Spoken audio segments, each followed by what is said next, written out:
ดีค่ะพระเจ้ามีชื่อว่านั่งลือยำวงดอนแดงซึ่งเป็นนักศึกษาสาขาผู้ฟิสิกส์ศาสตร์ปีหนึ่งมื้อนี้ค่ะพระเจ้าจะมารายงานประวัติของท่านเซอร์ไอแซคนิวตันซึ่งเป็นนักวิทยาศาสตร์ที่มีชื่อเสียงโด่งดังในวิชาประวัติฟิสิกส์ซึ่งนำพาโดยอาจารย์ปริญญาโทปาวีสุวรรณวงศ์ซึ่งจะเป็นใดนั้นทับไปหับส้มและหับฟังกันได้เลยคำว่านิวตันเป็นหัวหน่วยของความแห้งซึ่งสัญลักษณ์ด้วยตัว F ไอแซคนิวตันท่านได้มีความรู้ในหลายๆด้านเช่นฟิสิกส์คณิตศาสตร์ดาราศาสตร์หักยาธรรมศาสตร์เลนแลแฮธาตุเทววิทยาโดยผลงานของเพิ่นมีอยู่อย่างหลวงหลายที่เด่นๆก็มีเช่นว่ากฎแห้งดึงดูดระหว่างมวลสารกฎการเคลื่อนที่คณิตศาสตร์แคลคูลัสและทฤษฎีด้านแสงทัศนศาสตร์ความแห้งโน้มถ่วงสากลท่านเป็นคนที่มีระเบียบรอบคอบและทุ่มเทในการเฮ็ดเวียกกว่าคนอื่นๆการเฮ็ดเวียกอย่างมีระเบียบแบบแผนเพื่อบ่ให้เกิดข้อผิดพลาดในงานที่ทานเฮ็ดมีการจดรายละเอียดบันทึกเอาไว้เพื่อหาจุดบกพร่องนำอีกด้วยประวัติของท่านไอแซคนิวตันท่านไอแซคนิวตันเกิดเมื่อวันที่25ธันวาปีค.ศ. 1642ซึ่งตรงกับวันคริสต์มาสที่วูสท็อปแคว้นลินคอนเซียประเทศอังกฤษท่านไอแซคนิวตันกำพร้าบิดาตั้งแต่น้อยมาอายุได้3ปีแม่ของนิวตันก็ได้แต่งงานใหม่และแม่ของนิวตันก็ได้พานิวตันไปอยู่นำสามีใหม่ของเขาสามีใหม่ของแม่นิวตันบ่พอใจพ่อปานใดที่แม่ของลาวได้นำพานิวตันเข้ามาอยู่นำเขาจึงได้บังคับให้นิวตันไปอยู่นำแม่เฒ่าความสัมพันธ์ระหว่างแม่เฒ่ากับนิวตันเองก็บ่ดีพ่อปานใดจึงเฮ็ดให้ชีวิตในวัยเด็กของเขาบ่ค่อยจะคือกับเด็กทั่วไปนิวตันได้เริ่มเข้าเรียนหนังสือที่โรงเรียนในหมู่บ้านเขาเป็นเด็กน้อยนักเรียนคนธรรมดาคนหนึ่งบ่ได้เป็นเด็กพิเศษแตกต่างหยังจากเด็กคนอื่นๆในช่วงมัธยมปลายเขาได้ประสบปัญหาทางเรือนของเขาทางด้านการทำเรียนเมื่อแม่ของเขาได้บังคับให้เขาหยุดการเรียนและมาช่วยเฮ็ดฟาร์มภายในครอบครัวแต่เขาก็ได้เรียนต่อจนจบมัธยมตอนปลายย้อนจากการที่ลุงและครูใหญ่ของโรงเรียนได้ช่วยเกลี้ยกล่อมและเว้านำแม่ของลาวให้เมื่อท่านมีอายุได้19ปีไอแซคนิวตันเขาได้ศึกษาอยู่มหาวิทยาลัยแคมบริดจ์ที่มีชื่อเสียงโด่งดังและดีที่สุดในประเทศอังกฤษเขาต้องได้เฮ็ดเวียกพิเศษคือการเป็นพนักงานเสิร์ฟอาหารและการทำความสะอาดอนามัยหอพักนักศึกษาของมหาวิทยาลัยเนื่องจากนิวตันมีฐานะที่ยากจนและค่าใช้จ่ายในแคมบริดจ์มีค่าใช้จ่ายสูงนักปราชญ์ชาวกรีกไอแซคบาโรที่ย้ายมาในปีค.ศ. 1663ได้ช่วยสอนให้นิวตันและเฮ็ดให้ความเป็นอัจฉริยะของนิวตันได้เริ่มเปล่งฉายแววขึ้นนิวตันได้สอบเซ็งซิ่งทึ่นการศึกษาและเซ็งได้ที่หนึ่งจากผู้ที่เข้าเซ็งจากจำนวน45คนในนั้นอายุเพียง22ปีนิวตันได้ศึกษาด้านการปรับยาและด้านดาราศาสตร์พื้นฐานความรู้เหล่านี้ได้เสริมให้นิวตันคิดค้นวิชาคณิตศาสตร์ในรูปแบบใหม่ๆจนสุดท้ายสิ่งที่นิวตันได้เฮ็ดนั้นก็กลายเป็นวิชาคณิตศาสตร์แคลคูลัสที่แสนอันจะยากเย็นของใครในหลายๆคนในที่สุดมาฮอดปีค.ศ. 1665เกิดการระบาดของการระโรคครั้งยิ่งใหญ่ในอังกฤษเฮ็ดให้มหาวิทยาลัยได้ปิดตัวลงนิวตันและเด็กน้อยนักศึกษาต้องได้หยุดการทำเรียนและได้กลับบ้านของตนเองบ่ได้เรียนต่อนิวตันได้อาศัยอยู่ในบ้านของเขาเป็นเวลา2 ปีก็ได้ศึกษาค้นคว้าคณิตศาสตร์ชั้นสูงความรู้ที่เกี่ยวกับแสงและแรงโน้มถ่วงในเวลา2 ปีที่เขาเจ้าได้อยู่ในบ้านนั่นเองเฮ็ดให้เขาได้ผลสำเร็จงานวิทยาศาสตร์ได้3อย่างคือสร้างคณิตศาสตร์แคลคูลัสสร้างสเปกตรัมแสงกฎแรงโน้มถ่วงของโลก2 ปีที่อาศัยอยู่ในบ้านมหาวิทยาลัยได้เปิดตัวขึ้นอีกครั้งนิวตันได้เข้ามาศึกษาต่ออีกครั้งอยู่แคมบริดจ์ซึ่งเรื่องที่น่ายินดีก็เกิดขึ้นที่เขาเจ้าได้เฮ็ดที่บ้าน เพิ่นจึงได้สังเกตเบิ่งหมักแอปเปิ้ลว่าย้อนหยังสาเหตุใดจึงเฮ็ดให้หมักแอปเปิ้ลหรือใบไม้ลงทางวัตถุต่างๆที่อยู่เทิงจึงตกลงมาสู่พื้นดินเพิ่นก็ได้สังเกตเป็นเวลาดนนานพอสมควรในขณะนั้นเพิ่นก็ได้จับหมักแอปเปิ้ลแล้วโยนขึ้นเทิงอากาศแล้วได้สังเกตเบิ่งและฮู้ว่าย้อนแห้งโน้มถ่วงและแห้งดึงดูดของหน่วยโลกจึงเฮ็ดให้วัตถุต่างๆตกลงมาสู่พื้นดินศาสตราจารย์บาโรมักผลงานที่เล่าเฮ็ดและได้ผลักดันให้เล่าได้รับปริญญาโทและถูกแต่งตั้งเป็นสมาชิกแห่งวิทยาลัยตรีนิตี้หนึ่งในมหาวิทยาลัยเคมบริดจ์หลังจากนั้นในวัยเพียง27 ปีนิวตันได้ดำรงตำแหน่งศาสตราจารย์ทางคณิตศาสตร์ซึ่งถือว่าเป็นศาสตราจารย์ทางคณิตศาสตร์ที่มีอายุน้อยที่สุดต่อมาเขาได้ศึกษาเรื่องแสงซึ่งเขาก็คงเห็นแสงของหุ้งทั้ง7สีที่เกิดจากการให้ลำแสงของสีสว่างผ่านปริซึมเขาเป็นผู้อธิบายปรากฏการณ์นี้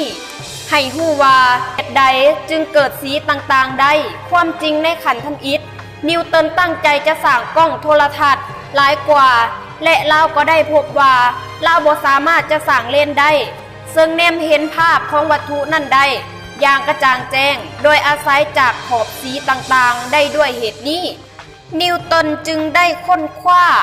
ไปจนพบปรากฏการณ์ของสีที่ปรากฏตามขอบเลนเฮ็ดให้การแนมเห็นของวัตถุบ่แจ้งเขาได้ปฏิบัติการทดลองดังกล่าวนี้ซึ่งขั้นทำอิฐแม้นเขาได้เจาะหูฟ้าห้องเพื่อให้ลำแสงของดวงอาทิตย์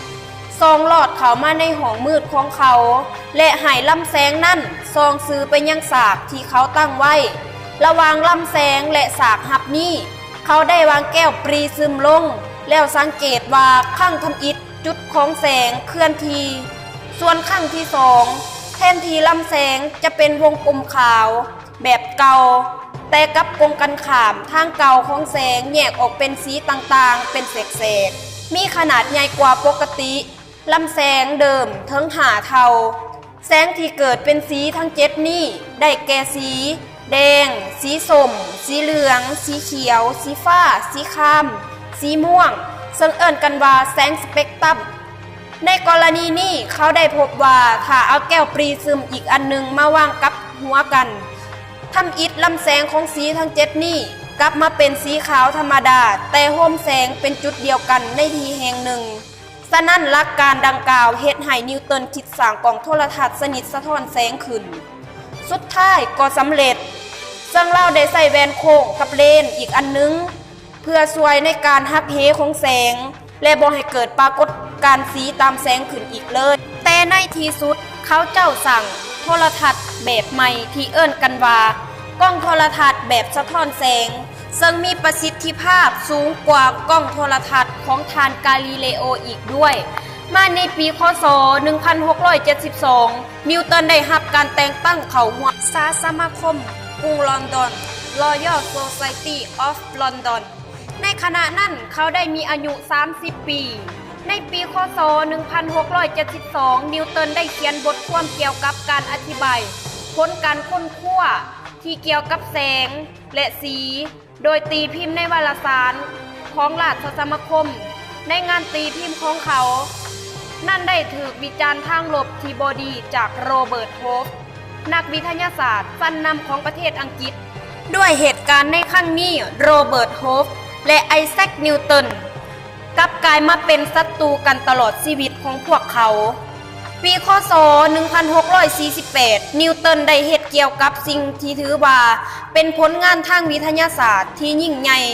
คือการเขียนหนังสือเรื่อง Principia โดยหนังสือเรื่องนี้ได้อธิบายปรากฏการณ์เคลื่อนที่ของนิวตันทั้ง3ข้อประกอบมีดังนี้ 1. กฎเกณฑ์ความต้านสภาพการเคลื่อนที่ของวัตถุ 2. กฎเกณฑ์ของความแห้ง 3. กฎเกณฑ์ของความแห้งปฏิกิริยากฎเกณฑ์ของความแห้งดึงดูดระหว่างมวลสารกับวัตถุที่โด่งดังจนมาฮอดปัจจุบันนี้ในปีค.ศ. 1696นิวตันได้รับเชิญจากพระเจ้าซาร์ที่2ให้รับดำรงตำแหน่งผู้อำนวยการโฮงกษาบกรมธนารักษ์ ในวัย54 ปีจนมาถึงวัยอายุ61 ปี หลังจากโรเบิร์ตโฮฟศัตรูคู่อาฆาตของนิวตันได้เสียชีวิตลงในขณะที่เขาได้ดำรงตำแหน่งประธานราชสมาคมตำแหน่งจึงวางลงเฮ็ดให้สมาชิกของราชสมาคมได้มีมติเลือกนิวตันเป็นประธานราชสมาคมแทนโรเบิร์ตโฮฟมาฮอดปีคศ 1704 นิวตันได้เขียนหนังสือเกี่ยวกับความรู้ด้านแสงซึ่งเป็นงานค้นคว้าของเขามาตั้งแต่ปีคศ 1666 หนังสือเล่มนี้มีชื่อว่า Optics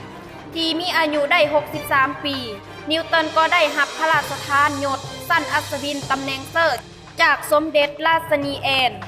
ท่านไอแซคนิวตันเป็นนักวิทยาศาสตร์คนทำอิฐที่ได้รับตำแหน่งนี้ซึ่งเอิ้นกันว่าเซอร์ไอแซคนิวตันท่านไอแซคนิวตันได้เสียชีวิตลงในวันที่20มีนาปีคศ 1727 ด้วยวัยอายุ 84 ปีศพของท่านได้ฝังไว้ในวิหารวิสต์มินสเตอร์แอบบิทในกรุงลอนดอนซึ่งเป็นที่ฝังศพของกษัตริย์ราชินีและเสื้อพระวงศ์สั้นสูงเท่านั้นเป็นโบสถ์เมคริสตศาสตร์คณะทศนโรมันคาทอลิกในอังกฤษผลงานของเซอร์ไอแซคนิวตันได้ตั้งกฎเกณฑ์แห่งดึงดูดของหน่วยโลกกฎเกณฑ์การเคลื่อนที่ของวัตถุตั้งทฤษฎีแคลคูลัสผลิตกล้องโทรทัศน์ชนิดหักเหแสงค้นพบสมบัติของแสงที่ว่าแสงสีขาวประกอบขึ้นจากแสงสีของหุ้ง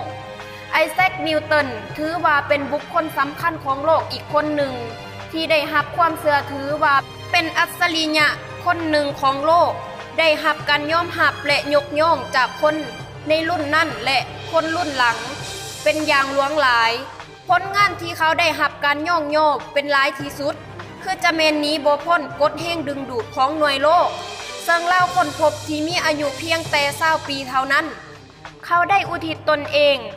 ในการค้นคว้าวิทยาศาสตร์ซึ่งผลงานทางวิทยาศาสตร์ของเขาเป็นสิ่งที่มีค่ามหาศาลทั้งการค้นพบสมบัติของแสงซึ่งในเวลาต่อมาก็มีนักวิทยาศาสตร์ชาวอิตาลีวิลเลียมเฮอร์เชลได้ค้นพบรังสีอินฟราเรดซึ่งเป็นรังสีที่อยู่ถัดจากรังสีสีแดงและรอนเกนนักวิทยาศาสตร์ชาวเยอรมันค้นพบรังสี X ซึ่งเป็นประโยชน์อย่างหลายหลวงในวงการการแพทย์